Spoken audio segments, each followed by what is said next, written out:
দেখলাই তো আজকে সকাল সকাল চলে আসছিল আমাদের এখানে তো কীর্তনের ইসে, যে আমাদের উপর রাস্তায় একটা কীর্তন হয়, তো তার জন্য ওরা সবাই চাঁদা কাটতে আসে।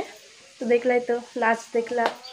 তো এই যে এখন আমি কাজ করব, সকালে সব কাজ হয়ে গেছে, আমার শাশুড়ি মা আজকে করছে, আমি বাদ বাকি কাজগুলো করবো। এই যে বিছনা গুছাবো এখন, এরকম আমি খেলনা বাটিগুলো ফালাইছে কি করে, ছিটা বিটায় রাখছে, এটা এখন গুছাবো, গুছাই টুছে তারপর দেখা হচ্ছে। টাটা।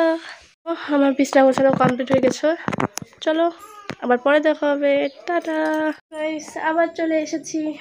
তো সকালবেলা দেখলাম কাজ টাজ করলাম, তখন চান টান পুজো টুজো দিলাম, তো অনেক কিছু হয়ে গেছে।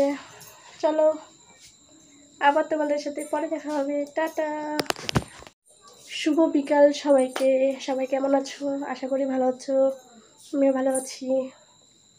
তো এখন আমি তো রান্নাবাড়ি হয়ে গেছে আমার, শুধু আজকে মাটন এনেছিল, মাটন বানিয়েছি আর লুচি বানাবো, আর একটু বিকেলের জন্য সন্ধ্যার নাস্তা বানাবো, মোমো। চলো দেখাবো তোমাদেরকে, দেখতে থাকো। টাটা। দেখো মোমো হচ্ছে, দেখো একদিকে লুচি ভাজবো আমি, এই যে কড়াই বসানো লুচি ভাজবো, একদিকে মোমো হচ্ছে, একদিকে তরকারি হয়ে গেছে। দেখো খাসির মাংস বানিয়েছি, হয়ে গেছে। তো তোমাদেরকে দেখাতে পারিনি কেন, আমার মোবাইল ধরার লোক নাই আর আমাকে একাই সব কিছু করতে হচ্ছে। তো চলো মোমো হয়ে গেলে তারপর দেখা হচ্ছে তোমাদের সাথে। টাটা।